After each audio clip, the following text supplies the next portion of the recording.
Los alumnos y alumnas de todo el país acceden a las clases por radio en vivo o por demanda, y la Cámara Argentina de Radios Online colabora con Radio Nacional para difundir el ciclo Educar a través de la Red Federal de Contenidos Radiofónicos. Accede a los contenidos de todos los niveles desde la web www.cadero.com.ar. En cuarentena, seguimos educando.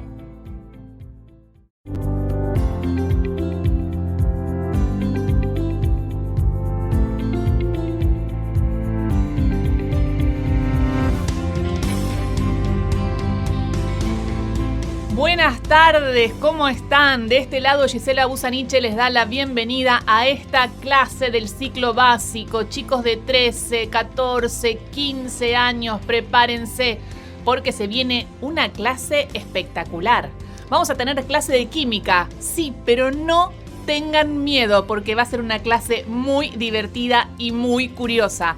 Además, después literatura, nos van a contar algo, y también una invitada especial en este programa de 1 hora, en este martes 21 de abril, atravesados por la pandemia, donde el cole llega a tu casa y donde vos te tenés que quedar en casa. Paciencia. Llega a través de Radio Nacional, las 49 emisoras de todo el país, a través de las radios universitarias, radios cooperativas, a las radios comunitarias, gracias, radios provinciales, privadas y de pueblos originarios. Estamos llegando a todo el territorio. Recuerden que nos pueden mandar mensaje al 11 25 12 08 96. Somos Seguimos Educando. Nuestro Instagram es @seguimoseducando. Y todo lo que se hable en esta clase pueden buscar los contenidos en www.seguimoseducando.gov.ar, una iniciativa del Ministerio de Educación y de la Secretaría de Medios Públicos. Vamos a presentar al profe de química, Gabriel Foglia. Hola, profe. Hola, ¿qué tal, Gisela? ¿Cómo están? Bien, preparados para tener una clase de química que no me gustaba mucho, pero sé que va a ser muy curiosa. Por eso estamos haciendo lo posible para que a todas las chicas y los chicos del país les guste la química. ¿Y quién te dice que en 30 años no tenemos un premio Nobel? Genial, empezamos entonces. Secundaria, química.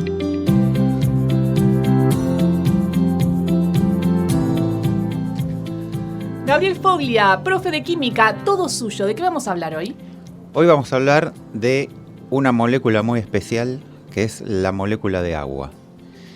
El agua es una molécula y una sustancia que tiene una particularidad. Cuando está, hay vida. Cuando no está, no hay vida. Pensemos, por ejemplo, en la luna. ¿Hay agua? No hay agua. ¿Hay árboles? No hay árboles. ¿Animales?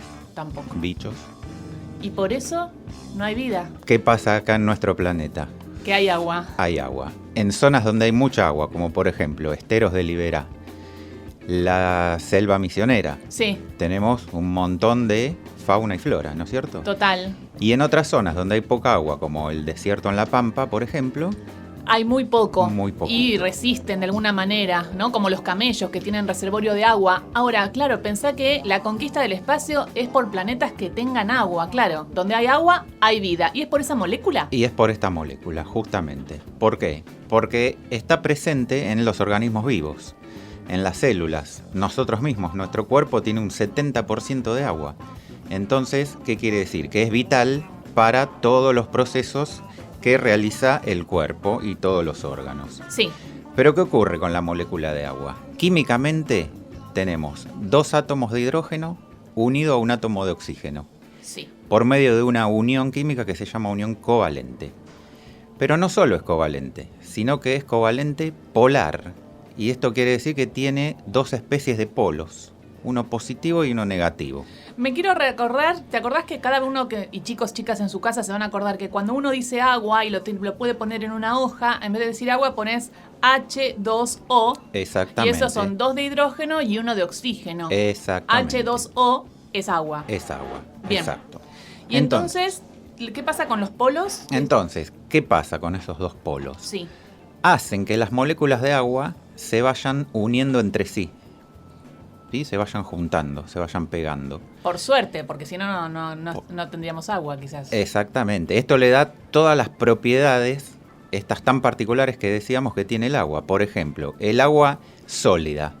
es el hielo, ¿no es cierto? Sí. Y flota en el agua líquida. Sí. ¿Cómo puede ser? Si nosotros ponemos cualquier sólido en agua, en general se hunde. Tenés razón, ¿Sí? no lo había pensado. O sea, no pensemos en el corcho, por ejemplo. ¿Sí? No. O en las bollitas para ir a pescar. No, pero pensemos en sólidos más pesados, se van abajo del vaso. Abajo. Vos tenés una olla y tirás los fideos y lo primero que hacen es que se van abajo del agua. Exacto. Y después van subiendo con el calor. Claro, porque se van hidratando. Pero, ¿qué pasa con el hielo? ¿Por qué es así? Porque esta polaridad de la molécula del agua hace que se vayan uniendo molécula con molécula. Bueno, y me voy a la imagen, y chicos, chicas, les llevo la imagen de los icebergs, ¿no? Los glaciares, donde está el hielo y está el río o el lago o incluso el mar en los polos. Y el hielo está ahí, es verdad. Y el hielo sobresale. está flotando. Y qué suerte que esto es así. Porque pensemos qué pasaría si el hielo se hunde en el agua líquida. Se congela, se hunde. Se congela, se hunde. ¿Qué pasaría? Habría A ver, exceso Gisela. y habría más agua saliendo por todos lados por el peso del hielo. O estaría toda congelada. Ah, claro. Entonces además. seríamos un gran témpano de hielo. Seríamos la era del hielo. Uf. ¿Mm? Bien, por suerte esto no es así. Bien. Porque cuando el agua se empieza a congelar, forma una red. Y en esa red quedan atrapadas moléculas de aire. Entonces, ¿qué hacen? Que el volumen de agua aumente. Al aumentar el volumen, hay una propiedad que se llama densidad. Sí. Al aumentar el volumen, decimos la densidad disminuye. Entonces, ¿qué pasa? Al ser menor la densidad del hielo que la del agua, flota. O sea, la densidad del hielo es menor que la del agua. Claro, Por eso. las partículas de oxígeno. Por las partículas, claro, del oxígeno y del aire y de los demás gases que se van acoplando y quedan encerrados en esta red de moléculas de agua, hacen que flote. Ah, y a ver, ¿algún ejemplo más tenemos? Tenemos más ejemplos de propiedades del agua, químicas, por ejemplo, que nos son útiles para esta etapa que estamos pasando. Por ejemplo, esta polaridad del agua, seguimos con la misma, nos hace posible que el agua disuelva sales. Una de esas sales se llama hipoclorito de sodio, un nombre rarísimo. Hipoclorito de sodio. Miren, lo estoy anotando. Ustedes, chicos, tienen lápiz y papel. Hipoclorito de sodio. Sí, es un átomo de sodio, uno de cloro y uno de oxígeno. Pero para los amigos esto se llama lavandina. Entonces, tan necesaria en estos tiempos de pandemia, tan importante. Tan necesaria para la limpieza, para la higiene de los vegetales que compramos, superficies, pisos, etcétera, etcétera, como nos recomienda el Ministerio de Salud de la Nación. Y también la polaridad del agua que nos hace posible que pueda disolver o mezclarse con el alcohol. Entonces, de esta manera podamos preparar el alcohol al 70%, o sea, 7 partes de alcohol, 3 partes de agua, sí, para limpiarnos las manos cuando no tenemos la posibilidad de lavarnos con agua y jabón. Claro, todos procesos químicos que son posibles por las características que tiene el agua. Exactamente, todas estas propiedades. Que no tiene otras características. Qué bien que estoy con esta clase de química, ¿eh? Mire que me costó cuando era chica entender química. Cuesta al principio, pero es como cuando uno aprende a escribir. Ahí tenés un librito, qué lindo. Acá tengo un librito que es de una científica, que es divulgadora científica, que ha escrito un libro y en él tenemos para dar otro ejemplo de propiedades del agua. Se llama Un baño para María. Dice, toda receta de un buen flan nos indicará en algún momento llevar la mezcla a baño de María en el horno. Seguro que todos saben lo que les hablamos, pero a los despistados de siempre les contamos de qué se trata. Hay que introducir un recipiente pequeño dentro de uno mayor que contenga agua, sí, de modo tal que en primer término se calentará esa agua y poco a poco ésta irá calentando en forma suave y constante el contenido del recipiente menor. Más armónico, el baño de María. Y sabes que tenemos en línea a la autora de ese librito tan lindo que... decime el título, que es espectacular, profe. El título del libro es Científicas, cocinan, limpian y ganan el premio Nobel. y nadie se entera. Y estamos en línea con la divulgadora Valeria Edelstein para tener una charla más sobre la química en esta clase junto a Gabriel Foglia. Valeria, ¿andás por ahí? Gisela, Gabriel, te saludan. Hola, ¿qué tal? ¿Cómo andan? Bien, acá aprendiendo un poco los componentes químicos del agua, de la lavandina, el alcohol y todo lo que puede generar el agua, ¿no? Tan vital. Hola, buen día. Hola, ¿qué tal, Gabriel? Hola, Gisela. El agua en la vida como componente fundamental. Tal cual. Bueno, veníamos hablando, profe, le vas a preguntar vos adelante con Valeria para que tengan esta charla y los chicos entiendan un poquito más sobre química. Mira, Valeria, justamente estábamos hablando de las propiedades del agua, la polaridad de la molécula y demás, cosa que para nosotros es fácil, pero explicarlo a las chicas y los chicos cuesta un poquito. Y a partir de esas propiedades, la preparación de la solución de lavandina, de las soluciones de alcohol, del uso del agua en la cocina para el lavado de alimentos y demás. Bueno, todo eso estuvimos hablando y nos quedaba pendiente, por ejemplo, lo de si el agua para los fideos, ¿la hervimos y le ponemos sal o la hervimos con sal? Bueno, es muy interesante. Me gusta que vayamos a lo práctico. En realidad, algo que pasa, que es increíblemente interesante, es preguntarnos qué ocurre cuando nosotros le agregamos lo que llamamos un soluto, que por ejemplo puede ser la sal de mesa, ¿no? El cloruro de sodio.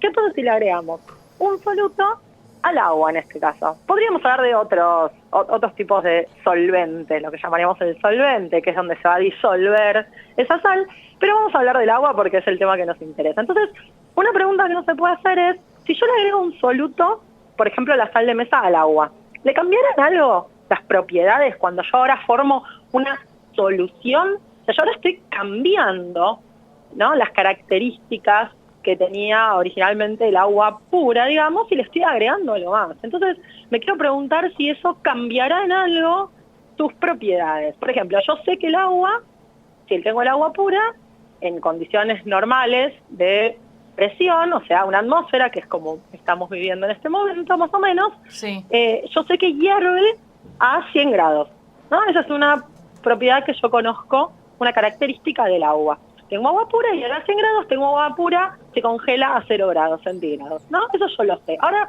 puedo preguntarme, si le tiro a eso sal, ¿cambiará en algo? Y lo interesante es que sí, cambia. Hay algo que se conocen como propiedades coligativas, que lo que estudiamos justamente es qué pasa si yo le agrego un soluto a un solvente como el agua. Y lo que se ve es que si uno agrega sal, por ejemplo, en determinadas cantidades, lo que hace es que el punto de ebullición del agua, que si estaba pura era 100 grados, empieza a aumentar. Eso se ve sobre todo en la cocina cuando uno hace almíbar. ¿Qué es el almíbar? El almíbar es agarrar azúcar y disolverlo en agua. Tengo una solución azucarada. Eso se llama almíbar. Sí. Dependiendo de la cantidad de azúcar que yo le ponga, si yo lo empiezo a calentar, el punto de ebullición de esa solución va a ser diferente. Si yo disuelvo mucha cantidad de azúcar en el agua, pero mucha, porque se puede disolver un montón de azúcar en el agua. Si yo tengo un pocillito de agua, tengo 100 centímetros cúbicos, 100 mililitros de agua, y empiezo a calentar el agua, puedo llegar a disolver casi 800 gramos de azúcar, es casi 1 kilo, es una barbaridad cuando uno lo piensa. Es un montón. Si yo hago eso y lo caliento y lo llevo a ebullición, puedo llegar hasta los 121 grados, que es un montón. Cambié como 20 grados el punto de ebullición de tener el agua pura a tener ahora una mezcla de agua con azúcar. Por eso el almíbar hay que tener mucho cuidado cuando se lo prepara, porque quema un montón. Claro, si me cae un poquito de almíbar, me quema muchísimo más. Ya me quemo con el agua hirviendo, pero con el almíbar es mucho más grave. Entonces, cuando yo agrego este soluto al agua, le cambio esa propiedad. Ahora tengo una solución con un punto de ebullición más alto. ¿Qué pasa con el agua de los fideos? Uno podría decir, bueno, si yo le tiro la sal al agua de los fideos con todo lo que acabamos de charlar, esperaríamos que el punto de ebullición de esa solución sea mayor. O sea, que en vez de hervirme a 100 grados... hierva quizás a 106. Hierva un poco más. Sí. Ahora, ¿cuánta sal le ponemos a los fideos? Claro, ¿cuánta sal? Muy poquita. Nada, no le ponemos nada. La verdad es que el agregado que le hacemos de sal es la nada misma, o sea que el cambio en el punto de ebullición es muy poquito.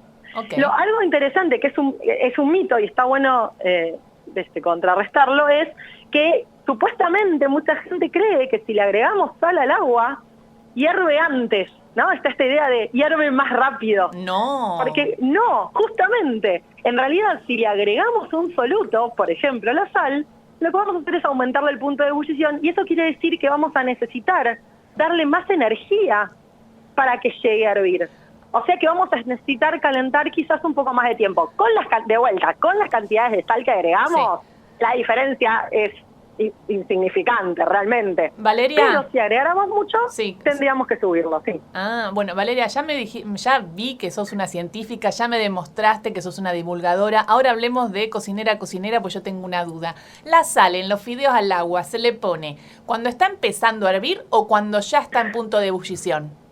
En realidad no cambia demasiado. Es lo mismo porque, de vuelta, si yo le tiro la sal cuando ya esté hirviendo, lo que va a pasar es que probablemente necesite darle un tiempito más para que vuelva a llegar a ese punto de ebullición. Vieron que si yo tengo la olla con el agua que está hirviendo y ahí recién tiro los fideos, que es como uno debería cocinarlo, de repente todas esas burbujitas que yo estaba viendo del hervor se calman. Sí. Porque la temperatura le baja un poquito a toda esa mezcla. Y ahí vos decís, dale, que hierva de nuevo, que estaba hirviendo. Que hierva de nuevo, claro. Que agarra la ansiedad. Exacto. Y otra cosa que pasa es que como los fideos están hechos de harina. Los fideos tienen la harina, de todos ese tipo de productos, lo que van a tener es mucho almidón. Claro. Entonces, ese almidón se va a empezar a soltar en la mezcla, ¿no? En la olla yo voy a empezar a ver que se suelta, a veces se pone un poco más turbia, sobre todo cuando se hace el arroz, ahí se ve bien claro que cuando uno hierve arroz, el agua se pone turbia.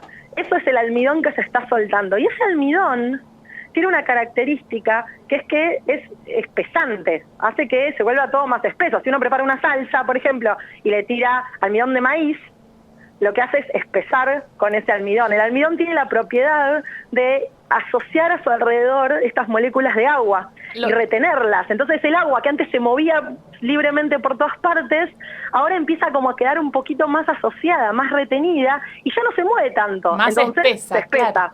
Claro. Ahora, impresionante, hablamos con Valeria Edelstein y estamos en esta clase de química. Impresionante ver cómo cada vez que uno cocina está haciendo algo, un movimiento químico y un cambio de algo a algo, profe. Estamos aplicando la química en la cocina.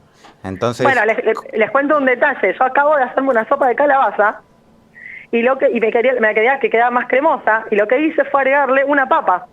Claro, para que suelte el almidón. Exactamente. Entonces convengamos algo, Valeria. Si le ponemos la sal primero, el punto de ebullición aumenta, ¿no es cierto? Aunque sea poquito, no importa, pero aumenta. Exacto. Por lo tanto, vamos a tardar más en hervir el agua. Un poquito, sí. Una nadita, pero sí. Supongamos pero que le vamos a pusimos un montón de sal. Sí. Porque hay gente que le gusta mucho la sal. Entonces, vamos a tardar más en hervir el agua y vamos a gastar más gas. Exacto. Entonces nos va a venir una factura más abultada, ¿no te parece? Sí, igual yo insisto, para las cantidades habituales que le ponemos de sal, es muy poquito. La diferencia es insignificante. Pero es verdad. Pero está bueno sí. este ejemplo, Valeria, como para que nosotros nos demos cuenta de lo que implica el proceso, ¿no? Y que si se hierve hay más gasto de algo y hay más tiempo. Sí, básicamente la idea es que si le agregamos mucha cantidad de un soluto, lo que va a pasar es que el punto de ebullición va a aumentar y eso quiere decir que necesito darle más energía para que llegue al punto de hervor. Esa energía se traduce en que voy a tener que estar, por ejemplo, calentando más tiempo. Bien, perfecto. Y también teníamos para hablar sobre las propiedades del agua con los medicamentos caseros. Medicamentos caseros puede ser pañito de agua fría en la frente cuando uno tiene fiebre, hielo cuando uno se tuerce un tobillo. Es verdad. ¿No es cierto? Vapor de agua para la tos. Es verdad. O gárgaras de agua con sal para la garganta. Vos fíjense, la cantidad de usos que tenemos para medicamentos caseros gracias al agua, ¿no es cierto? Lo que tiene el agua es lo que se llama un gran calor específico. Eso quiere decir que me cuesta bastante energía cambiarle en 1 grado la temperatura, por ejemplo. Hay hay otros materiales, otros tipos de materiales, los que tienen menos calor específico, pero el agua, de alguna manera, me cuesta bastante cambiarle en 1 grado la temperatura a una determinada masa de agua. Por eso es que, por ejemplo, los mares y los océanos son grandes reguladores del clima, ¿no? O sea, y tardan también bastante en calentarse. Cuando nosotros empezamos a sentir calor en verano, el océano recién se va a empezar a calentar mucho más hacia finales de ese verano. Claro. Porque necesita tiempo, porque el calor específico del agua es alto. Entonces, en este caso, por ejemplo, para los pañitos de agua fría, lo que estamos haciendo es aprovechar un poco eso, que es decir, bueno, si yo me pongo un pañito de agua fría en la frente y la temperatura de mi cuerpo es un poco más alta que lo habitual, entonces, de alguna manera lo que voy a lograr es que haya una transferencia de energía, porque en realidad el calor es energía que se está transfiriendo.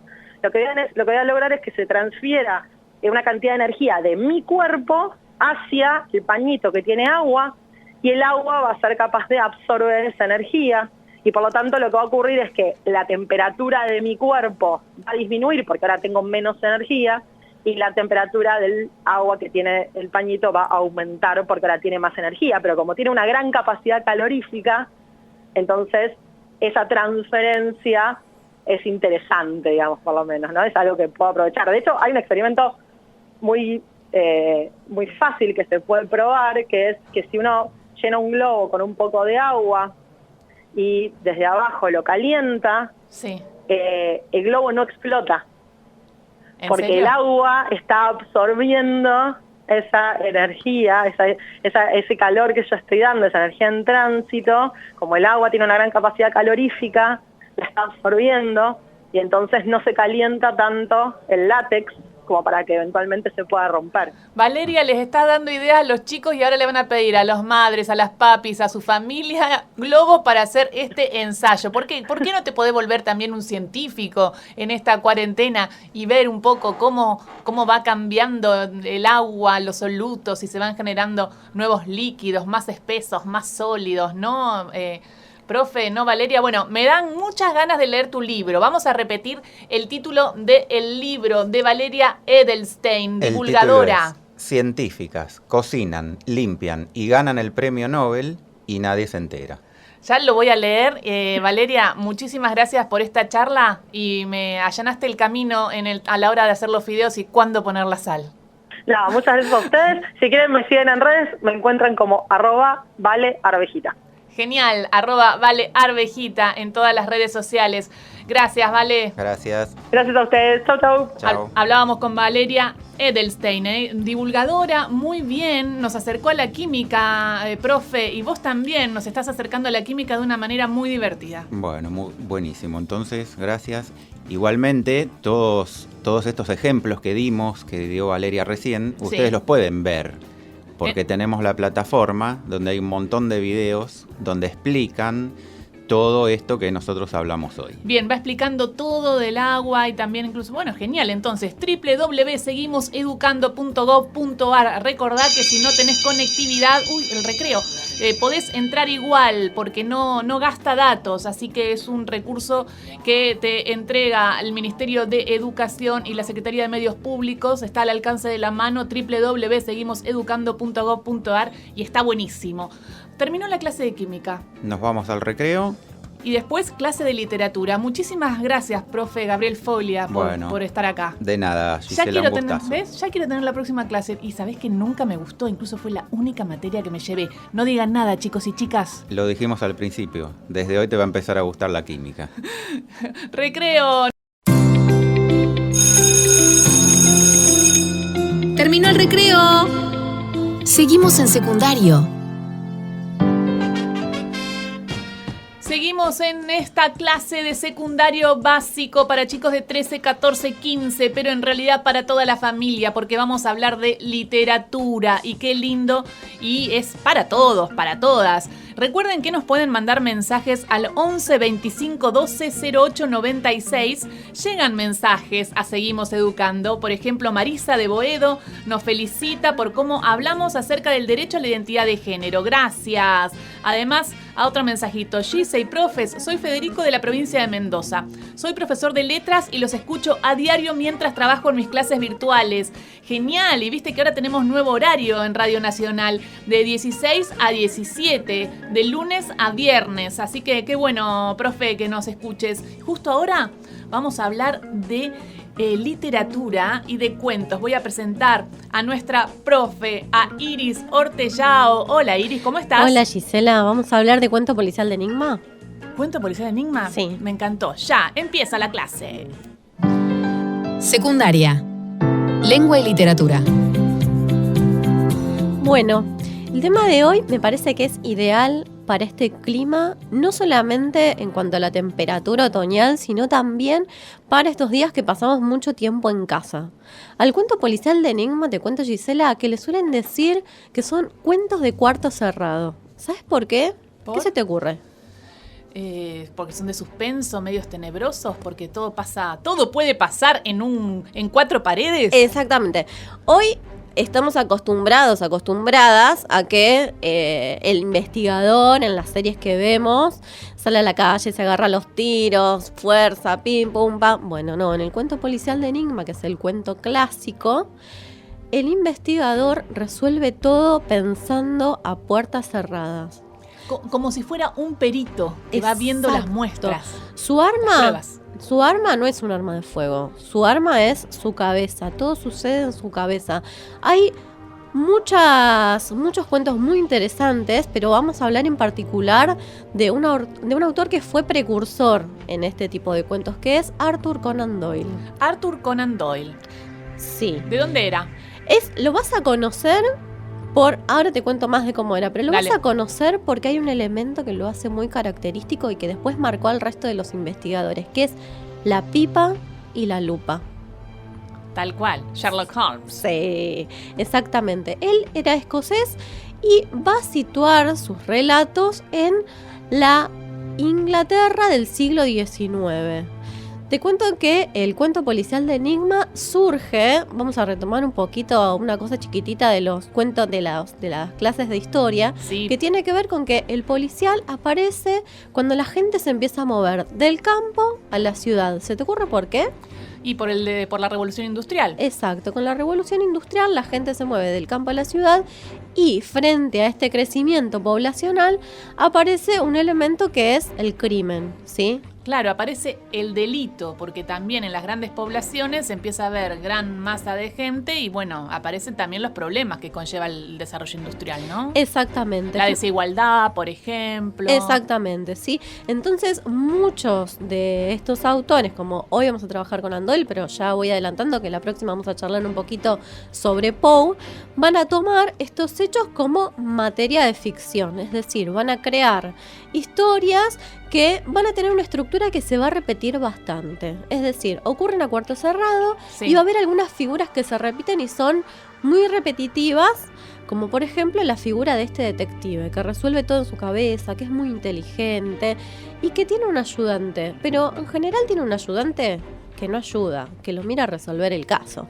Hay una frase que repetimos mucho, que es la de elemental, mi querido Watson. ¿La escuchaste alguna vez? Elemental, por supuesto, pero además en las distintas plataformas hay distintas versiones de Sherlock Holmes que los chicos y chicas quizás las puedo invitar a que los vean, si no leer un cuentito, ¿no? ¿Cuántas hojas son más o menos un cuento de Doyle? Son muy cortos. Está bueno Vale eso. la pena leerlo. Igual te voy a decir algo en relación a la frase que espero no decepcionarte. Elemental, mi querido Watson. Bueno, resulta que esta expresión elemental aparece mucho en los relatos de Sherlock Holmes y también Watson, que efectivamente es el apellido de este ayudante. Pero Conan Doyle nunca escribió elemental, mi querido Watson. Esto aparece No. en las primeras estas aventuras que surgen como película. Y bueno, se fue instalando en la sociedad. Lo que sí tenemos por seguro que Sherlock Holmes tenía esta actitud despectiva, así como yo me las sé todas, ¿viste? ¿Viste como en Paca Paca con el niño que lo sabe todo? Sí, el que lo sabe todo. Bueno, él era un poco el niño que lo sabe todo y siempre lo trataba más o menos a Watson. ¿Por qué? Porque la estructura que se repetía en estos cuentos policiales era la siguiente. Llega un caso, ¿sí? En general, los casos, la gente que llega, siempre el narrador, que suele ser Watson, lo va a describir como alguien tonto, despistados. Los únicos que parecen que son casi tan inteligentes o un poco más inteligentes incluso que Sherlock Holmes son sus rivales. Pero todo el mundo parece que es tonto y el único que se la sabe todas es Sherlock Holmes. Entonces va a suceder que llega, plantean el caso y Sherlock solo necesita esos datos de ahí. Y por ejemplo, él va a evaluar la dificultad del caso en la cantidad de pipas. Entonces va a decir, bueno, este es un caso de 3 pipas. Sí. Claro, y aparte ponía en el cuento esto de fumar, que quizás ahora no está tan bueno, ya sabemos que produce enfermedades y que no está bueno fumar, chicos y chicas, pero en ese momento, claro, no sabía, entonces la pipa era parte de su ser. Exactamente. Tabaco. Exactamente. Entonces, él le decía a Watson, vos quédate calladito. Y él se sentaba en su sillón, se fumaba 1 pipa, 2 pipas, 3 pipas, ya está, ya lo sé todo. Y resolvía el caso. Alguna vez salía a la calle para buscar algunos detalles, pero ya la tenía toda cocinada en su cabeza. ¿Y cómo hace Doyle para hablar de esa cabeza que va infiriendo y que va pensando y teniendo un razonamiento para resolver el caso? Nunca vamos a saber qué pasa en la cabeza de Holmes. ¿Por qué? Porque el narrador, es decir, la voz que cuenta va a ser Watson. ¿Y sabes por qué es esto, Gisela? ¿Por qué? Porque si nos contara la historia, la cabeza de Sherlock, ya sabríamos todo. Elemental. Exacto. Y una de las características del cuento policial es que primero va a tratar de engañarnos. Es decir, que primero va a tratar de que creamos que el culpable es este y a último momento va a dar un giro inesperado. Hay una característica muy frecuente en el cuento policial que es que aparece el caso, aparece el razonamiento del que no nos vamos a enterar porque está contando Watson que no sabe nada y después cuando une todas esas pistas a través de un razonamiento deductivo, recién ahí, en el desenlace de este cuento, nos va a contar cómo llegó a esta conclusión. ¿Sabés lo que es el pensamiento deductivo? A ver, vas teniendo hipótesis, ¿no? Claro. Recordemos que es el pensamiento deductivo para los chicos y chicas. Bien, Conan Doyle te voy a contar que atribuyó esta característica a Sherlock Holmes a partir de un profe que él tenía en la carrera de medicina. Entonces, por ejemplo, si vos vas al médico y tenés la voz tomada, estás disfónica, el médico, ¿qué puede deducir acerca de tu profesión? ¿A qué te puedes llegar a dedicar si tenés la voz? Cantante. Puede ser cantante, puede ser locutora, puede ser profe. Entonces, unir esos datos, un problema con una consecuencia, nos puede permitir saber más acerca de esa persona. No, y además, en ese momento, a principios del siglo XX, fines del siglo XIX, también estaba lo empírico, que era todo se llevaba a la práctica y la deducción. Estaba como el modelo de investigación, era un poco también ese, ¿no? Exacto. Y él, para deducir todas esas cosas que logra deducir, también tiene que tener mucho conocimiento del mundo. Él no es un policía, él es un detective. Es decir, él no investiga a cambio de dinero. Él lo hace por el solo vértigo de lograr descifrar el acertijo. Entonces, para poder deducir, él sabe un montón de cosas. Conoce al dedillo Londres, conoce sobre los comportamientos de la gente. Él puede identificar dónde estuvo una persona por su tatuaje, por ejemplo, por el estado de sus manos.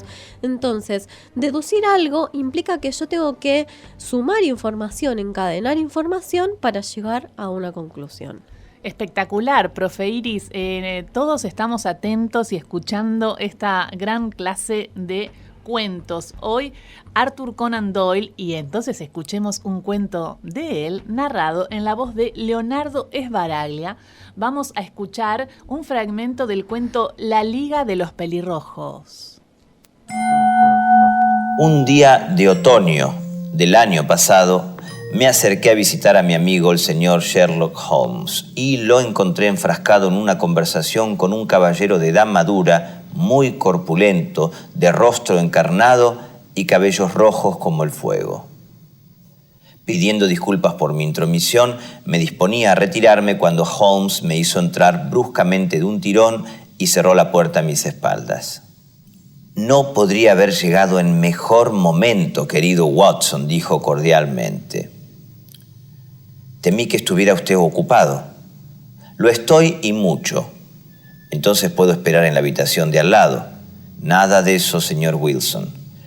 Este caballero ha sido mi compañero y colaborador en muchos de mis casos más afortunados y no me cabe duda de que también me será de la mayor ayuda en el suyo.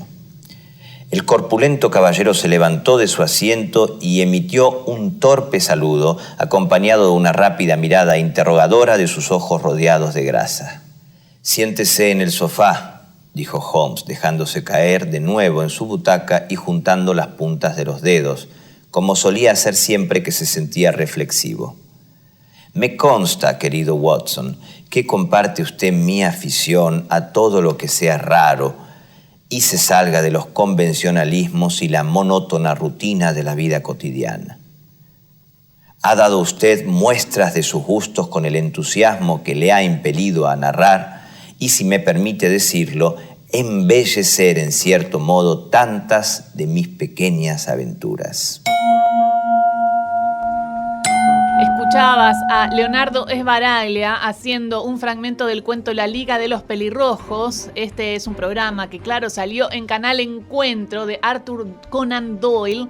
Qué capo, Doyle. Y escribió Sherlock, ¿y qué más escribió? ¿Escribió mucho más? Sí, él escribe, te cuento, es muy interesante esto por la forma en la que se divulga su literatura. Vos sabés que al principio él no publicaba libros, él publicaba los relatos sueltos en los periódicos y esto implicaba que fuera de alcance masivo. Entonces, cuando algo es de alcance masivo, empieza a haber un fanatismo muy grande en relación a su literatura y es recién en 1892 que compila estos relatos en un libro donde aparece precisamente este cuento del que escuchamos el fragmento La Liga de los Pelirrojos, que recomiendo mucho leer porque es cortito y muy entretenido.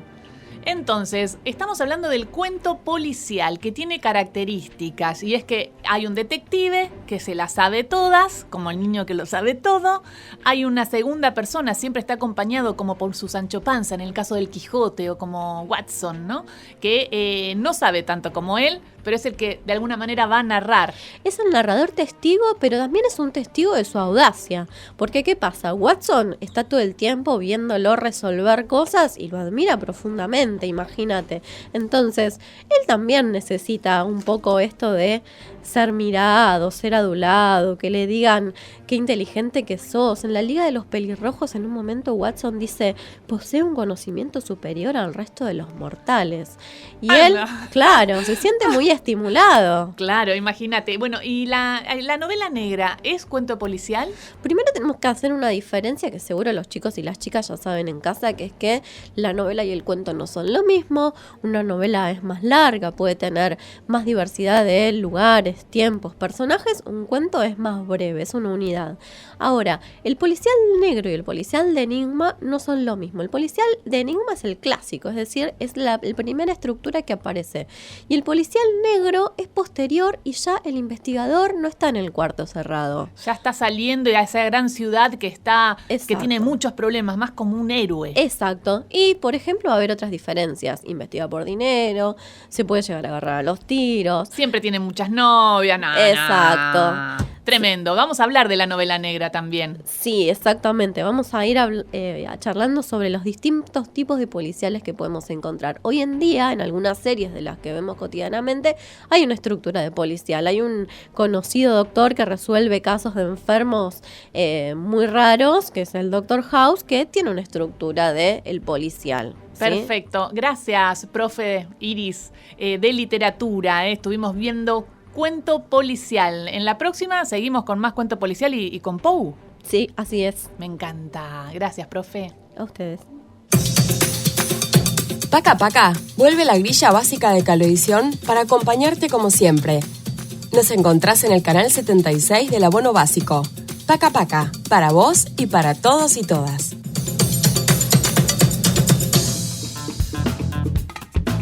Y seguimos educando. Hoy ciclo básico. Hoy nos escuchan desde todos lados. Por ejemplo, nos escuchan desde Córdoba, de LRA Córdoba, AM 750, la comunitaria Encuentro, FM 95.7, La Cala 101.9, Radio del Pueblo, Radio Central Ferroviaria, la comunitaria El Brote, La Minga, La Ronda, Nativa, Radio Tortuga, Radio Muchas Voces, Radio Providencia, Córdoba, Nexo FM. Muchísimas gracias a todos los cordobeses por unirse y sumarse a Seguimos Educando. Y les había adelantado que íbamos a tener una telefónica, una invitada especial. Del otro lado, a Celeste Giacheta, la Cele de Córdoba. Hola, Celeste. Hola Gise, ¿cómo estás? Y hola a todos los chicos, chicas y a los chiques que están escuchando el programa. Bueno, qué lindo escucharte. Me contaron que estás muy enganchada también con Seguimos Educando y están haciendo también programa propio allá para llevar el colegio a todas las casas. Enganchadísimos todos acá con el Seguimos Educando. La verdad que estaba recién escuchando a la seño Iris con la novela policial y los cuentos y estamos, bueno, como todos enganchados y llevando la escuela a casa ahora que estamos con esta situación especial de pandemia y de cuarentena, y estamos haciendo un programa, en realidad es un segmento que se llama El Repaso, donde repasamos, valga la redundancia, los contenidos que están haciendo desde el Seguimos Educando y vamos viajando por todas las escuelas que tienen los departamentos acá de la provincia de Córdoba. Y entonces hacen también entrevista a las escuelas y a los directores, cosa de saber también cómo cada uno está. Tal cual, lo que hacemos es a partir, ahora por ejemplo que estuvieron trabajando en la novena policial, vamos a viajar a algún departamento de la provincia, virtualmente por supuesto porque hay que quedarnos en casa, y por ejemplo hoy vamos a tener una escuela de mar chiquita, que a pesar de que somos una provincia central de la Argentina, tenemos un mar, que en realidad es una laguna salada, que es la laguna de Ancenusa, y vamos a ir a esa escuela y seguramente le vamos a preguntar a las seños cómo están trabajando la novela policial, y tal vez nos manden algún ejercicio para hacer desde casa. Y me encanta porque aparte me contó un pajarito que le llegan muchos mensajes también. Nosotros tenemos un teléfono, el 11 25 12 08 96, pero ustedes también reciben a su teléfono de Radio Nacional Córdoba un montón de mensajes. Estamos muy contentos y contentas porque la verdad la gente se está aprendiendo en esto de que tenés que quedarte en casa y de repente escuchás la voz de tu seño de vuelta a través de la radio o de tu profe y están hablando de tu escuela y del departamento en el que vos estás. Me parece que eso la gente se está enganchando y le resulta divertido. No, sí, total, Cele. Bueno, te voy a decir la Cele porque así vos te presentás y Cele, les cuento que es una locutora, profesional. ¿También sos psicóloga? Soy psicóloga, sí. Me formé como psicóloga y la vida me quiso llevar por el camino de la comunicación, en realidad, ¿viste? Que el acaso de las cosas, a veces uno no se desempeña de lo que estudia. Y bueno, y te gusta mucho. Y la psicología te sirve para comunicar, porque siempre es mucho mejor tener una carrera o dos carreras para tener más conocimiento a la hora de ser comunicadora. Y por supuesto, yo siempre digo que la verdad que una de las cosas que más me sirven en la vida es la formación. No solamente la formación, digo, universitaria, cualquier formación que te abra la mente y que te empiece a sumar palabras nuevas. Eso es una manera de abrir la mente, de romper, digamos, cadenas y empezás a ver la vida de otra manera y a tener más herramientas. Sí, eso es lo más lindo. Bueno, acá la profe Iris te quiere hacer una pregunta, Cele. Hola, Cele, ¿cómo estás? Hola, profe, la estaba escuchando muy atentamente. Ay, qué bien. Vos sabés que estaba pensando a partir de lo que vos decías, que algunos autores piensan que el detective del policial de Enigma es como un psicólogo, psicóloga, psicólogue. Porque va a prestar atención en esos detalles que para el resto del mundo son desechables. ¿Trabaja así un psicólogue? Y mira, el origen de la psicología estuvo muy ligada a lo policial. De hecho, hasta, mira, les voy a recomendar una serie. Ay, dale. Ahora, viste que no podemos salir de casa y las series son oro, que te recomiendo en serie. Hay una serie que se llama El Alienista, que habla de los orígenes de la psicología también, y cómo antes de crearse esta figura del psicólogo, estaba la persona que, ligada a los crímenes que había en determinados lugares, tenía que de alguna manera determinar el perfil de los asesinos, por qué sucedía, si había algo que se repetía en cada uno de los casos para determinar que era una misma persona o eran varias. Así que más o menos yo creo que sí, porque está muy ligado a las situaciones policiales, el origen de la psicología también. Vos sabés que, perdón, me enganché y te quería hacer una pregunta más que es bien de opinión. Sabes que en los cuentos policiales, sobre todo de Conan Doyle, o después vamos a ver en Poe, las mujeres son o víctimas o son villanas, pero nunca participan de la investigación, nunca participan del razonamiento. Hay que empezar a escribir cuentos policiales con Claramente. detectives mujeres. ¿Qué pensás? ¿Cómo podríamos aportar? Yo pienso que, bueno, también tienen que ver con el contexto donde fueron escritos, ¿no? En un punto, ahora nosotras siempre fuimos protagonistas, las mujeres en toda su magnitud, digo, ¿no? No solamente una imagen de mujer, sino con todas las letras que lleva a ser mujer y con todo lo diverso que eso es.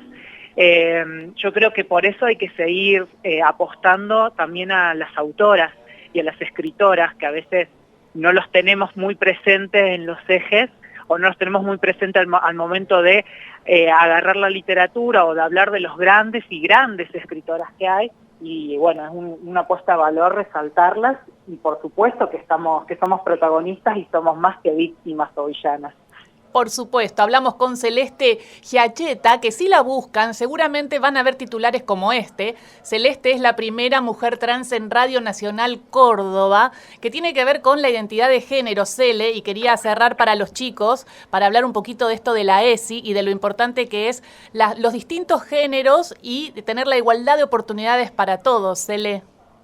Así es, la verdad que a todos y todas los que nos están escuchando, la realidad hoy en Argentina, después del matrimonio igualitario, después de la identidad de género, después incluso también de la ESI, habla de oportunidades para todos y para todas. Nunca crean que por quién son o por de dónde vienen o la familia, lo que sea, no van a poder seguir sus sueños. Sí se puede seguir los sueños. Lo más importante es esto, no creerse uno mismo los propios límites o limitarse, sino esto, apostar y caminar, porque el camino se hace andando, nada más. Totalmente, Cele. Bueno, en otra oportunidad te llamo y charlamos un poco de las distintas ideas de la identidad de género y todo, así explicamos un poquito a los chicos y chicas, ¿te parece? Me encantaría y estoy totalmente dispuesta a seguir compartiendo con ustedes. Ay, dale, genial. Bueno, escuchen el repaso. Horario en Córdoba del repaso, así los chicos saben. Arrancamos ahora a las 14 horas y hoy, como te había adelantado, vamos a viajar a Mar Chiquita, que es una laguna que tiene acá la provincia de Córdoba, que es como un mar, porque de hecho, es más, compite con el Mar Muerto. Al mismo nivel. Flotás. Sí. Espectacular. Gracias, Cele. Un beso grande. Hablábamos con la Celeste Giachetta, ella es locutora, hace el repaso en Radio Nacional Córdoba, está dentro de Seguimos Educando porque te educamos entre todos y todas y te llevamos los conocimientos a tu casa. Hoy una gran clase, ¿eh? Empezamos con química y entendimos todo, creo, chicos y chicas, y seguimos con cuento policial con la profe Iris. Muchísimas gracias, profe. Gracias a ustedes y hasta la próxima. Bueno, nos vamos como siempre con música.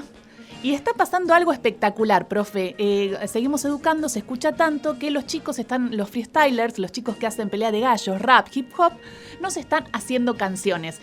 Vamos a escuchar Mosco, Desentenderse. Él tiene 22 años, fundador y productor de Venecia Estudio, freestyler, coordinador del programa Rap en mi escuela. Tocó hasta con Soledad Pastoruti. Nos vamos con él escuchando a Mosco haciendo freestylers. ¿Y por qué no pensás si te armás un rap que en Seguimos Educando lo pasamos? Chau. Vamos, chau. Vamos, chau.